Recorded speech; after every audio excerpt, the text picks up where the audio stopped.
नमस्कार, धन्यवाद। सर, मैं आपकी पर्सनल जर्नी से स्टार्ट करना चाहूँगी। आप माहेश्वरी समाज के राष्ट्रीय अध्यक्ष हैं, तो राष्ट्रीय अध्यक्ष बनने में आपको क्या-क्या चुनौतियाँ बीच में आई? आप क्या युवाओं को बोलना चाहेंगे? किस तरीके से पेशेंस रखी इन चीज़ों में? देखिए, सबसे पहले तो मैं आपके इस प्लेटफ़ॉर्म के माध्यम से सभी का धन्यवाद करना चाहूँगा और आपने जो पहला प्रश्न पूछा है कि यहाँ तक आने के लिए मैं मूल रूप से ये एक सामाजिक संगठन है अखिल भारतीय महेश्वरी महासभा। इस पर आने से पहले मैं परंपरागत रूप से मेरा पूरा परिवार राष्ट्रीय स्वयंसेवक संघ और संघ की विचारधारा से जुड़ा हुआ है और मैं बाल्यकाल से स्वयंसेवक रहा और संघ की योजना से विभिन्न संगठनों में काम करते हुए, जिसमें विद्यार्थी परिषद, स्वदेशी जागरण मंच और अन्य कई संगठनों में काम करते हुए जब मैंने माहेश्वरी समाज में काम करना शुरू किया एक युवा संगठन के कार्यकर्ता के रूप में, उसके बाद में 2007 में मैं अंतर्राष्ट्रीय माहेश्वरी महाधिवेशन 2007 के कन्वीनर के रूप में मैंने काम किया। उसके बाद मैं वर्किंग कमेटी का मेंबर नॉमिनेट हुआ। उसके बाद मैंने ऑर्गेनाइजेशन सेक्रेटरी का चुनाव लड़ा, मैं चुनाव जीता और जोग संजोग से ईश्वर की कृपा से माहेश्वरी समाज के 135 वर्ष के इतिहास में किसी भी दायित्व पर सबसे कम उम्र पर आने का सौभाग्य, अवसर या लोगों का आशीर्वाद मुझे मिला। 2 बार महामंत्री रहा, उसके बाद राष्ट्रीय अध्यक्ष रहा और अभी राष्ट्रीय अध्यक्ष के रूप में कार्यरत हूँ। जी सर। माहेश्वरी समाज के संगठनात्मक विचारधारा पे अगर हम रोशनी डालें, तो किस तरीके से इसकी शुरुआत हुई थी? अगर आप युवाओं को बताना चाहें।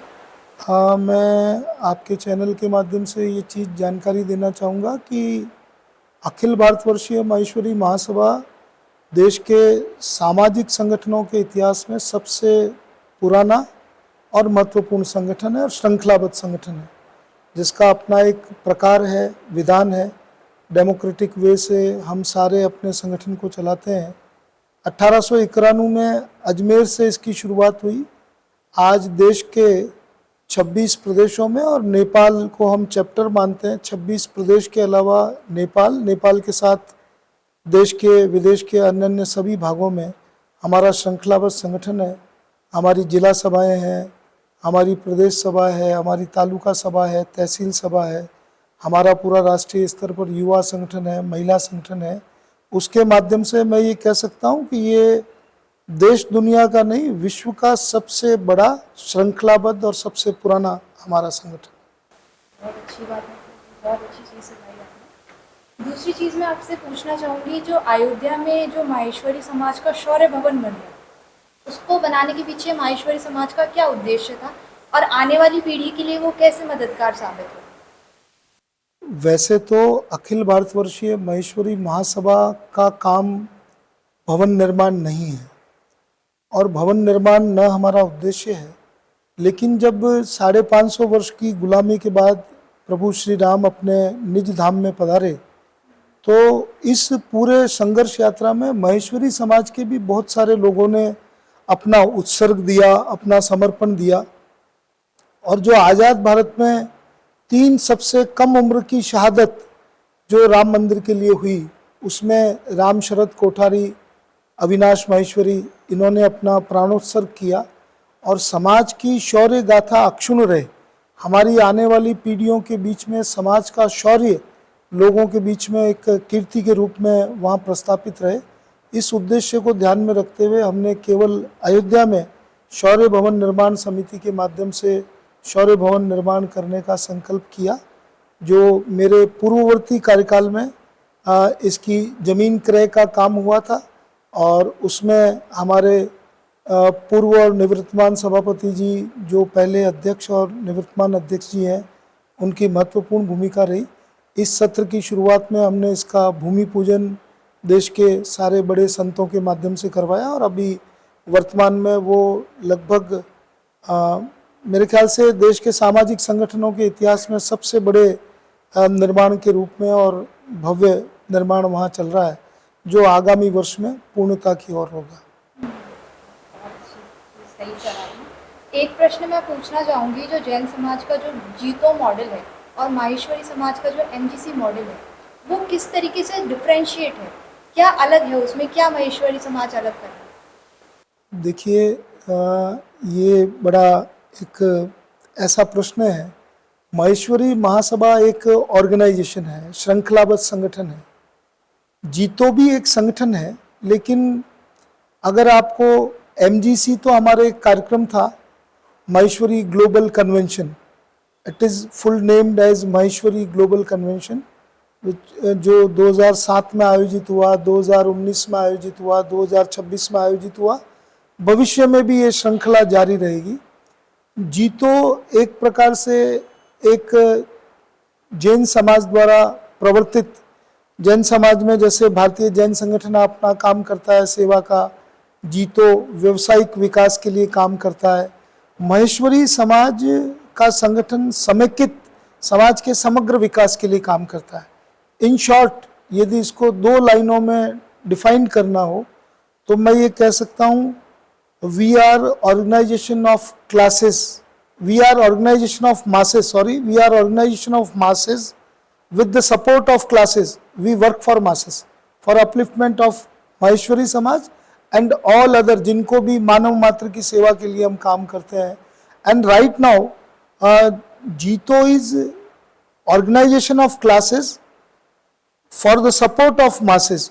वो बहुत बड़े लोगों का समूह है जिसमें उच्च धनाढ्य वर्ग के लोग उस समूह के माध्यम से जन सामान्य की सेवा करने का काम करते हैं, जबकि महासभा सभी वर्ग के लोगों का एक श्रृंखलाबद्ध संगठन है जिसका मूल उद्देश्य समाजोत्थान, राष्ट्रोत्थान और मानव मात्र का कल्याण है। ये हमारा फर्क है। जीतो एक अलग ऑर्गेनाइजेशन है और माहेश्वरी महासभा एक पूर्णतः राष्ट्र को समर्पित, समाजोत्थान को संकल्पित एक ऑर्गेनाइजेशन है। ये मूल फर्क है। तो एमजीसी की जैसे अपन माहेश्वरी समाज की बात कर रहे हैं, तो जोधपुर में जो 2 साल से बहुत ग्रैंड लेवल पे जो प्रोग्राम्स चल रहे हैं, उसके लिए लोकेशन जोधपुर ही क्यों चुनी गई, मैं ये जानना चाहती हूँ। ऐसा नहीं है। माहेश्वरी समाज के 135 वर्ष के कालखंड में स्थान स्थान पर बड़े कार्यक्रम हुए हैं और 1992 में जैसलमेर में अधिवेशन हुआ, 2007 में भीलवाड़ा में अंतर्राष्ट्रीय माहेश्वरी महाअधिवेशन हुआ, 2019 में जोधपुर में अंतर्राष्ट्रीय माहेश्वरी अधिवेशन हुआ और 2026 में वापस जोधपुर में माहेश्वरी महाकुंभ हुआ।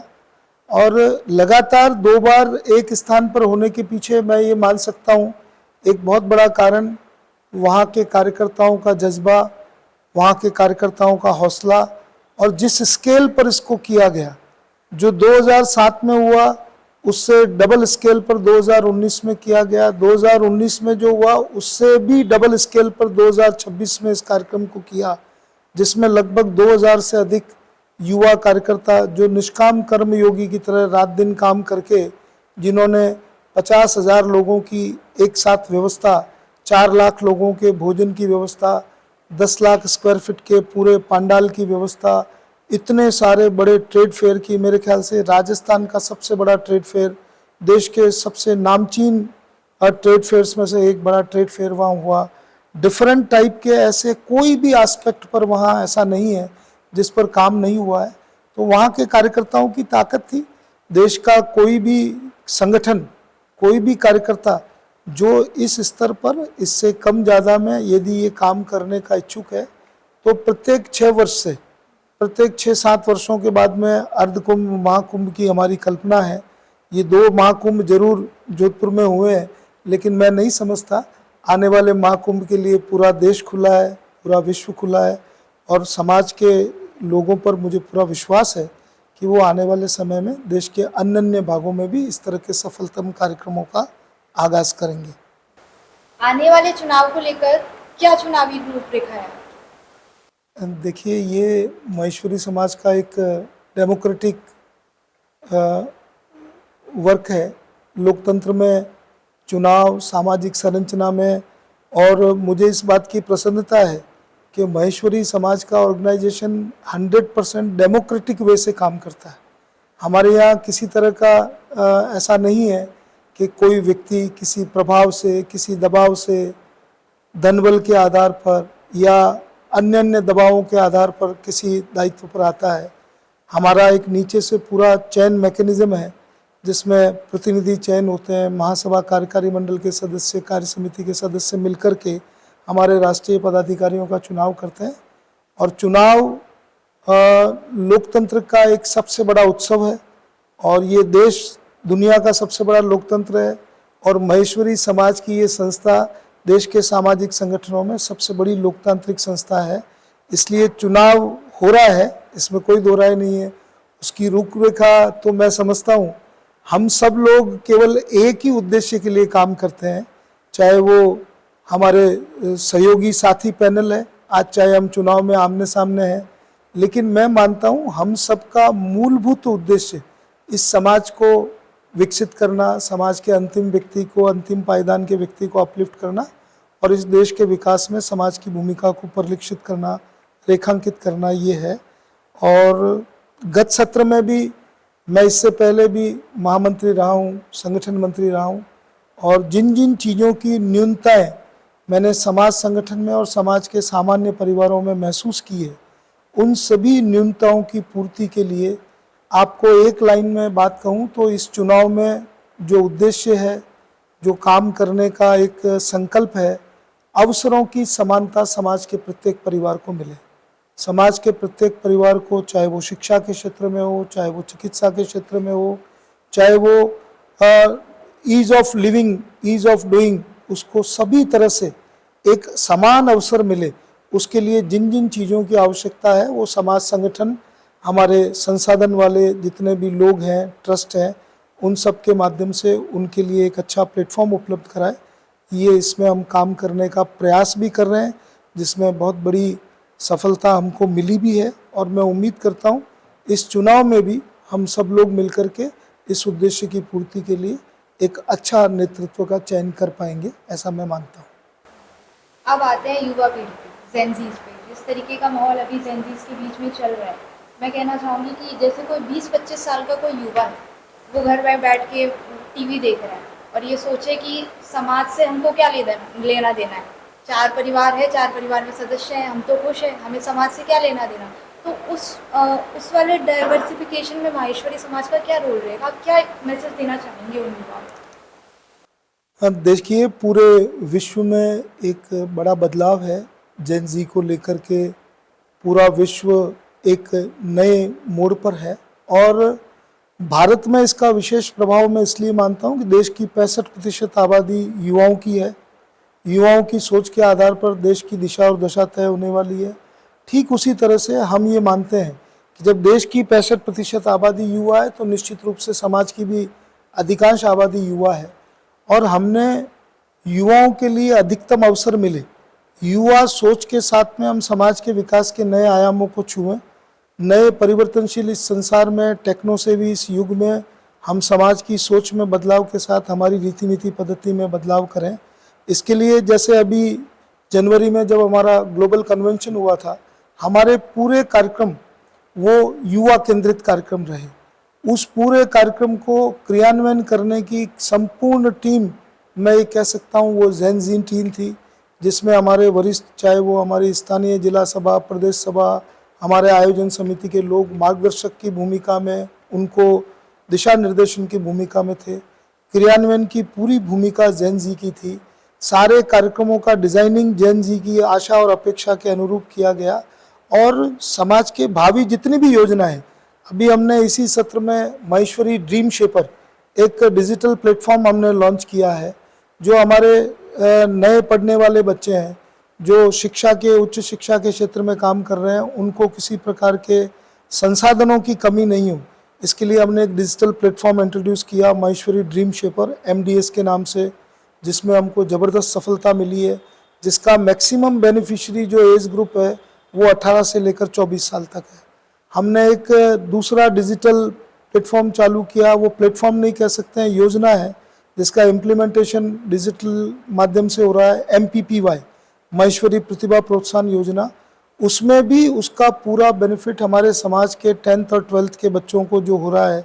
इस तरह की कई सारी हमने स्टार्टअप को लेकर के इस अधिवेशन में त्रिसर्ग एक बहुत बड़ा स्टार्टअप कॉन्क्लेव हमने किया, जिसमें 200 से अधिक पूरे देश भर के युवाओं ने भाग लिया। उनकी फंडिंग के लिए भी हमारे बड़े बड़े जितने भी वेंचर कैपिटलिस्ट हैं समाज के, वो सारे लोग आए। इन सारी चीज़ों में बदल करने के पीछे उद्देश्य ये है कि आने वाला समय युवा पीढ़ी का है, उनकी सोच के हिसाब से हम समाज की रीति नीति पद्धति को तय करें।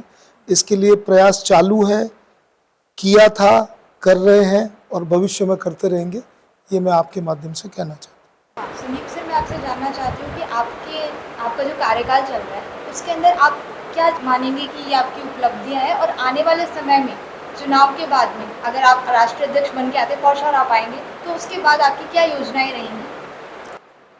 देखिए, बहुत महत्वपूर्ण प्रश्न है और थोड़ा सा मैं भी ये जानकारी ज़रूर देना चाहूँगा।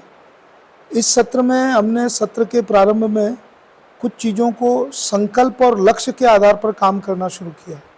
हमने कुछ फ्लैगशिप प्रोग्राम्स चालू किए। फ्लैगशिप प्रोग्राम के माध्यम से हमारी योजनाएं डाउन द लाइन समाज के सामान्य व्यक्ति को उसका लाभ मिले। उसमें हमारा मिशन IAS 100 2030 बहुत महत्वपूर्ण हमारा अभियान रहा। हमने देश में किसी भी सामाजिक संगठन या संस्था द्वारा चलाया गया सबसे बड़ा ड्राइव बच्चियों के लिए सर्वाइकल वैक्सीनेशन ड्राइव हमने किया, जिससे 20,000 बच्चियां लाभान्वित हुई, जो देश का अब तक का सबसे बड़ा सोशल ड्राइव था किसी एक मूवमेंट के अगेंस्ट में। और अब तो माननीय प्रधानमंत्री जी ने उसको एक राष्ट्रीय अभियान घोषित कर दिया है। हमने भावी पीढ़ी को जीनियस कैसे बनाएं, इसके विषय में पूरा एक बड़ा कार्यक्रम हाथ में लिया। आज की तारीख में परिवारों में दाम्पत्य जीवन में तनाव और सुख में जीवन कैसे जी पाएँ, इसको लेकर के हमने पूरा एक नेशनल मिशन, हमने एक ड्राइव किया। हमारे समाज के बालकों को शिक्षा के क्षेत्र में अधिकतम सुविधा मिले। जब मैंने इस सत्र की शुरुआत की थी तब हमारे 9 हॉस्टल महासभा की प्रेरणा से देश भर में कार्यरत थे। अभी हमने महेश्वरी विद्या प्रचारक मंडल और 2 सहयोगी न्यासों के माध्यम से और एक अन्य न्यास के माध्यम से नए हॉस्टल बना करके एक ही सत्र में अब हमारे 9 की बजाय 23 छात्रावास कार्यरत है, जो अपने आप में आप ये समझ लें कि जिस चीज़ के लिए हमको सैकड़ों करोड़ रुपए नया खर्च करना पड़ता, हमने नए सहयोगी न्यासों के माध्यम से, नए ट्रस्टों के साथ MOU करने के माध्यम से हमने उस सारी चीज़ को खड़ा करने का प्रयास किया है। आने वाले समय में जो हमारी वर्तमान की योजनाएं हैं, इस योजना के साथ में समाज में शिक्षा के लिए, स्वास्थ्य के लिए हम बड़े काम कैसे कर पाएँ, ये आने वाले समय की सबसे बड़ी आवश्यकता है। मुझे लगता है पूरे देश भर में महेश्वरी समाज की जितनी बड़ी संपत्तियां हैं, जितने बड़े महेश्वरी समाज के, जैसे हमने एक अभियान इस सत्र में हाथ में लिया जिसका हमने काफ़ी बड़ा परसेंटेज काम पूरा किया है। हमारा एक योजना है कि महेश्वरी समाज के जितने भी स्कूल है, कॉलेजेस है, महेश्वरी समाज के धर्मशाला, भवन, हॉस्पिटल्स, इन सारी चीज़ों का, चाहे वो महेश्वरी ओवन्ड हो, महेश्वरी मैनेज्ड हो, महेश्वरी डोनेटेड हो, महेश्वरी गवर्नड हो, इन सारी चीज़ों को हम एक प्लेटफॉर्म पे लाके उसका केवल समाज के लिए अधिकतम उपयोग हो, समाज के लोगों को उसका अधिकतम बेनिफिट मिले। इसके साथ साथ में पूरे देश में महेश्वरी समाज का एक यूनिक ID कार्ड, जिससे उनको अतिरिक्त लाभ हम सीधा सीधा कैसे पहुंचा सकें, इसका हम प्रयास करेंगे। समाज के लोगों के लिए अभी भी हमने देश के बड़े चेन ऑफ हॉस्पिटल्स के साथ में टाई अप कर रखा है, क्योंकि महेश्वरी समाज कहीं भी थम्पिंग लोकेशन में नहीं है। हमारी कुछ जगह ही है जहां बहुत बड़ी संख्या में स्केल्टेड है। देश के 510 जिलों में महेश्वरी समाज है, जिसमें मैक्सिमम महेश्वरी समाज की जनसंख्या है वो 44 जिला सभाओं में है। हम उन 44 जिला सभाओं के माध्यम से उसको बढ़ाते हुए 74 जिला सभा तक ले जा करके, जिनको हमने देश की हमारी जो सबसे बड़ी नियामक संस्था है कार्य समिति, उसमें भी उनको जोड़ा है। आने वाले समय में हमारी इच्छा है कि स्वास्थ्य के क्षेत्र में हम महेश्वरी समाज स्वस्थ हो, महेश्वरी समाज एजुकेशन के मामले में उनको सभी लोगों को ऑनलाइन कोचिंग सबसे सस्ती और सुलभ दरों पर हम उपलब्ध करा पाएँ। समाज के अधिकतम संसाधनों का महेश्वरी समाज भी उपयोग करे और वो राष्ट्र के निर्माण में भी सदैव की भांति उपयोगी रहे। इन सारे कामों को फोकस करके मैं केवल 1-2 लाइन में आपको ये जानकारी बताऊं, केवल शिक्षा, चिकित्सा और हमारी निराश्रित बहनों की सहायता के लिए 29वां सत्र, वर्तमान में मैं जिस सत्र में अभी अध्यक्षीय कार्यकाल के नाते काम देख रहा हूँ वो 30वां सत्र है। 29वें सत्र में हमने 3 वर्ष में 8 करोड़ 51 लाख रुपए सीधा सीधा लाभ हमारे समाज के लोगों को लाभ हमने दिया। इस सत्र में, इस सत्र की समाप्ति अभी होने वाली है, इस सत्र में वो 8 करोड़ 51 लाख की बजाय लगभग 16 करोड़ 95 लाख रुपए का हमने सीधा सीधा लाभ दिया है। आप ये समझ लें गत सत्र से ये राशि डबल हुई है। हमने इस सत्र में सहयोगी न्यासों की एक योजना बनाई जिसमें 30 परिवारों ने हमको वार्षिक सहयोग देने का संकल्प लिया। 5 परिवार गैर वित्तीय सहयोगी हमारे साथ जुड़े और उन सभी लोगों ने अपने अपने संकल्प के अनुसार कार्य योजना प्रारंभ कर दी। और मुझे विश्वास है आने वाले सत्र में हम सालाना करीब 3 वर्ष के हमारे कार्यकाल में हम सीधा लाभ 30 करोड़ रुपए का समाज के सामान्य परिवारों को दे पाएंगे, समाज को अवसरों की समानता के लिए कार्य कर पाएंगे। और इसके साथ में यदि ये डेटा सिंक्रोनाइज का जो काम है, यूनिक आईडी का जो काम है, जैसे लोग कई जने ये कह रहे हैं कि महेश्वरी समाज की NBFC already Aditya Vikram Birla memorial व्यापार सहयोग केंद्र के माध्यम से हम 10,100 परिवारों को 103 करोड़ रुपए का सीधा सीधा लोन एडवांसेस दे करके हमने उनको स्वावलंबी बनाने के लिए काम किया है। महिला सशक्तिकरण के लिए, महिलाओं में स्वावलंबन के लिए हम ऑलरेडी काम कर रहे हैं। 1649 बहनों को मासिक 5500 रुपये दे करके हम उनको स्वावलंबी बनाने की दिशा में काम कर रहे हैं। हमारे वृद्ध दंपतियों को खड़ा करने की दिशा में हम काम कर रहे हैं। उच्च शिक्षा के लिए हम काम कर रहे हैं और आने वाले समय में हमारे बच्चों को स्टार्टअप में मोटिवेशन मिल करके नव स्वरोजगार के लिए, नव सृजन के लिए, नवाचार के लिए, इनोवेटिव आइडियाज़ के लिए भी हम पूंजी उपलब्ध कराने का जो प्रयास कर रहे हैं, उन सारे कामों को गति देने के लिए हम आने वाले सत्र में सभी लोगों से आशीर्वाद के आकांक्षी है। और मैं ये मान सकता हूँ कि गत सत्र से इस सत्र में भी हमारी, चाहे वो एमजीसी का आयोजन हो, चाहे शौर्य भवन के भूमि पूजन से उसके निर्माण का काम हो, उसके अतिरिक्त 110 करोड़ रुपए का हमारा एक सेवा का प्रोजेक्ट हमने जोधपुर में अपना घर के माध्यम से हमने लॉन्च किया। 3 हमने नए हॉस्टल लगभग 40 करोड़ से ऊपर के उनको लोकार्पित किया है। जयपुर में हमने 600 करोड़ रुपए के नए हॉस्पिटल का शिलान्यास किया है जो महेश्वरी समाज जयपुर करने वाला है। देश भर में मैं करोड़ों नहीं अरबों रुपए के प्रोजेक्ट्स को महेश्वरी समाज लगातार कर रहा है। और मैं विश्वास के साथ कह सकता हूं कि जिस तरह का एक वातावरण देश के लिए, समाज के लिए बना है, वो वातावरण समाज के सामान्य व्यक्तियों के, समाज के भामाशाहों के सहयोग से हम आगे लेकर के जाएंगे। ये मैं आपको 29वें और 30वें और आने वाले 31वें सत्र के लिए निवेदन करना चाहता हूँ। धन्यवाद। जय भारत, जय महेश।